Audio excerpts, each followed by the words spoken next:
which we have not found out yet. Okay, so this information for this, no, I have to go in for current ratio only. Still we didn't use this formula.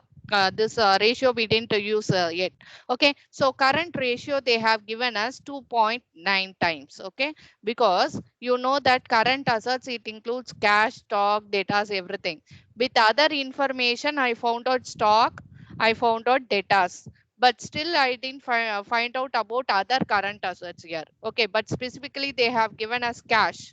Okay, in certain most of the questions you will not be getting others only. Whatever current assets remaining is there, no, last problem we discussed, no, in that others we have mentioned. You would have you would have remembered, I think so. So others we will mention and put it whatever remaining current assets amount as others current assets. Okay, so here, no, we have to find out this cash amount, for which I am going to use this ratio, because stock I found out and data I found out, but still I need to find out this amount, for which I need to know what is the current assets amount, current assets worth I need to know. So this I am going to use now. Current ratio is equal to 2.9 times. But generally it is proportion only, but I don't know why they have given here times. Okay, so current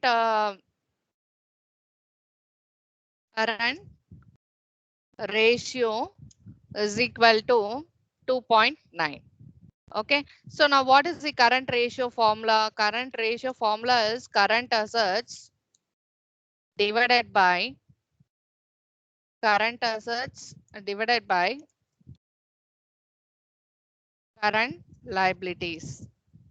Okay, current assets divided by current liabilities, and your proportion is 2.9. Okay, now current assets I don't know, because I'm going to find now only.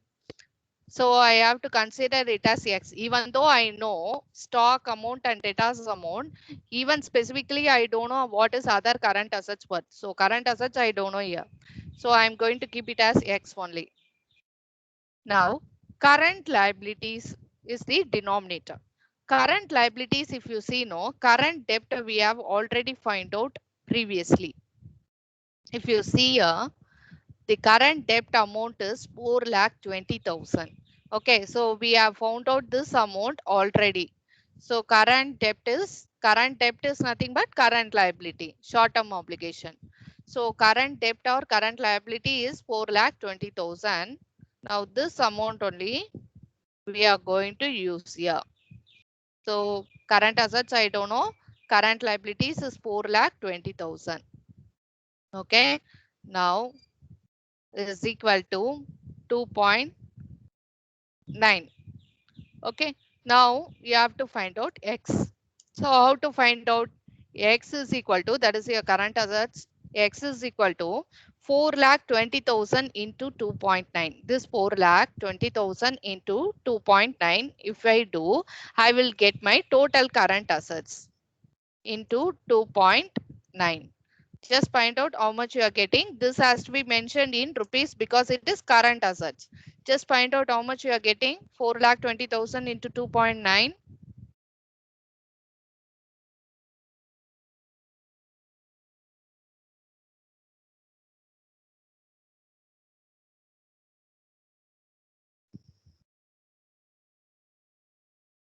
How much you are getting? 4,20,000 into 2.9.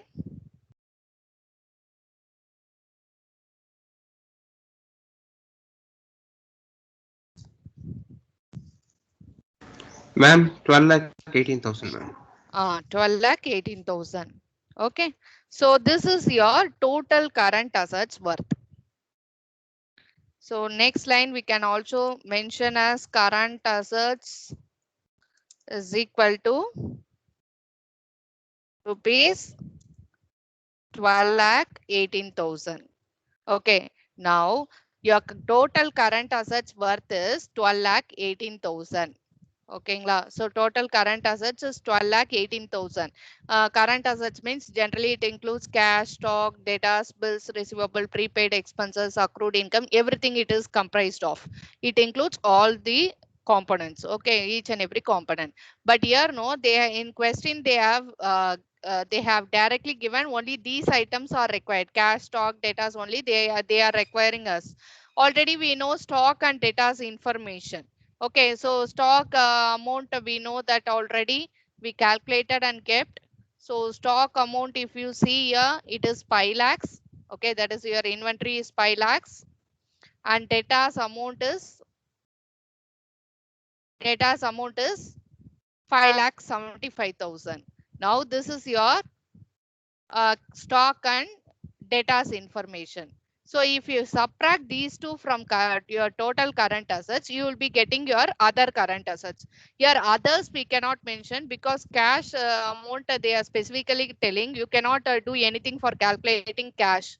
Okay, so we are considering whatever that remaining amount as current assets, that amount as cash only here. Okay, so here current assets as per this balance sheet, usually it comprises of all the current assets. But here no, they have given only we require certain information like cash, stock, and then they require us datas. Okay, so for which we don't know about the cash information, but current assets we know. Okay, current assets is 12 lakh 18,000. 12 lakh 18,000. Now cash amount I don't know, I have to keep it as X. And stock information I know, that is I found out that is 5 lakh my inventory, and my data's amount is 5 lakh 75,000, that also I know. Now I want to calculate this X. So that is I'm considering it as cash. Okay, because usually other current assets nu போடுவோம் மத்த ப்ராப்ளம்ஸ்ல, but இந்த ப்ராப்ளம்ஸ்ல we cannot do because அவங்க கேஷ்னு ஸ்பெசிபிக்கலா கொடுத்துட்டாங்க. Cash கண்டுபிடிக்கிறதுக்கு வேற எந்த ரேஷியோவும் கிடையாது, எதுவும் யூஸ் பண்ணி அப்டெயின் பண்ண முடியாது இன்ஃபர்மேஷனை. So அதனால நம்ம என்ன பண்றோம்னா cash வந்து we are considering it as X and current assets found out பண்ணிட்டு you have to find out this cash amount. Now as usual நம்மளோட X எப்படி calculate பண்ணுவோம், ஒண்ணுமே இல்ல, current assetsல இருந்து stock data's subtract பண்ணீங்கனாலே you will get the cash amount.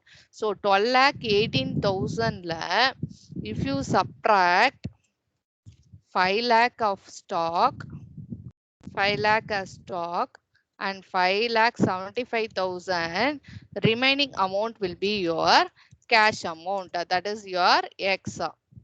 Okay, just find out 12 lakh 18,000. With that you subtract this 5 lakh and 5,75,000, you will find out that cash amount.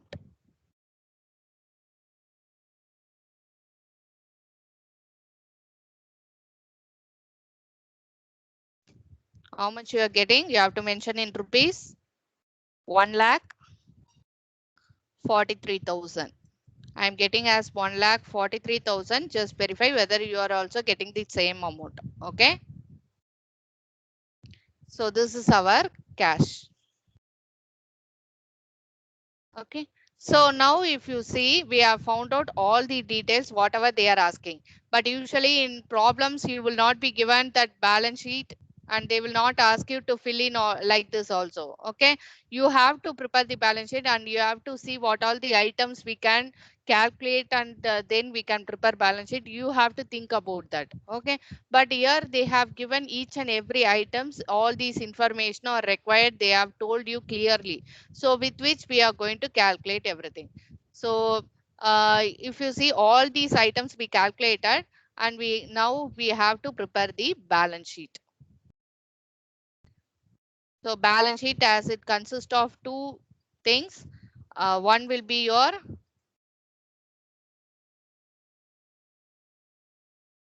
liability side. Okay, suppose a person's name is given, that heading has to be mentioned balance sheet of that person's name or something. If it has been given, all those details you have to fill in. See here, if they are giving particular persons, here person's name, nothing is there. Here is not there in question. So nothing has been given. So just let us mention balance sheet of as on. Okay, that's it. So if you go here, you'll be using two sides of your accounts note. One will be the liabilities as usual, how you prepare for the final accounts. In the same manner, balance sheet, liability side, left hand side, amount column, you'll be having two columns, and then assets side, again amount column, you'll be having two columns.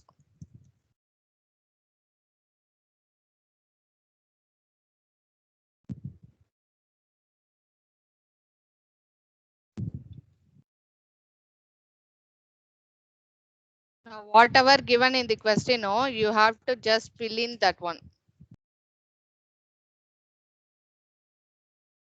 Just fill in that one. Same thing, whatever given, no, that same thing.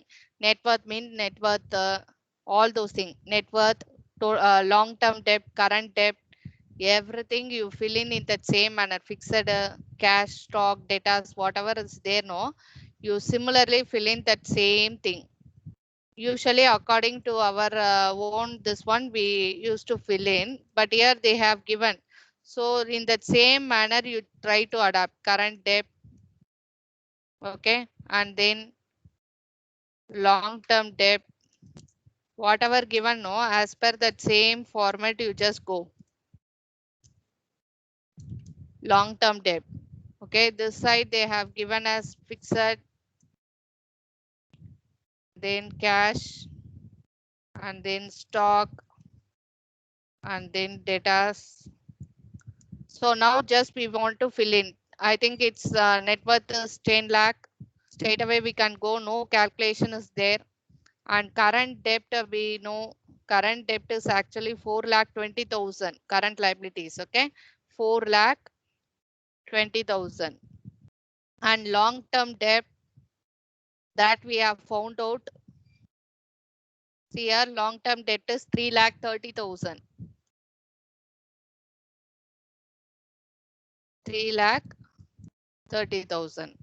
Okay, and fixed assets, if you see, we have calculated as 5 lakh 32,000.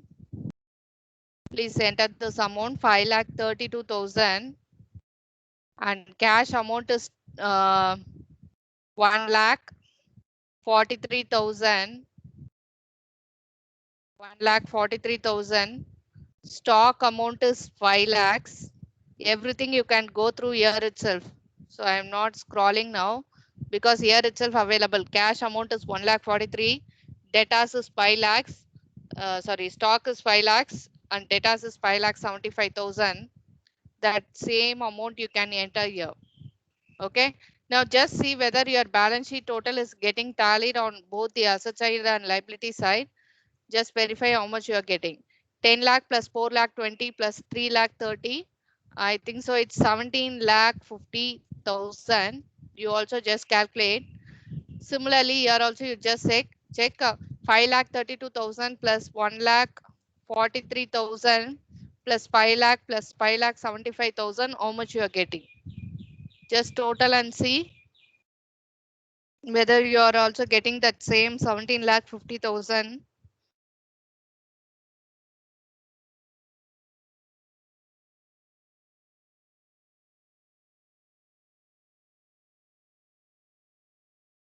Is 17 lakh 50,000. Okay, so this will be our balance sheet total amount. Okay.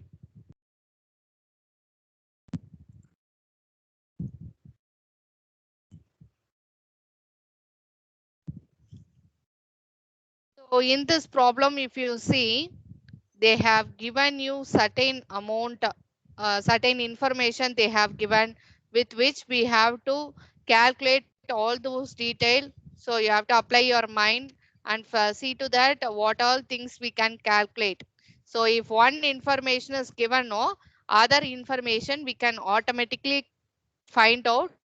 Some of the thing, no, you'll be given like this, 2 if you come across, no, this will become your numerator and this will become your denominator. Only for certain other thing, no, you should remember that formula. For current ratio, if you know formula only you can apply. And similarly here also average collection period means how we have to proceed with this formula, what all the formula, and debtors turnover ratio, what is the formula, all those things you have to remember.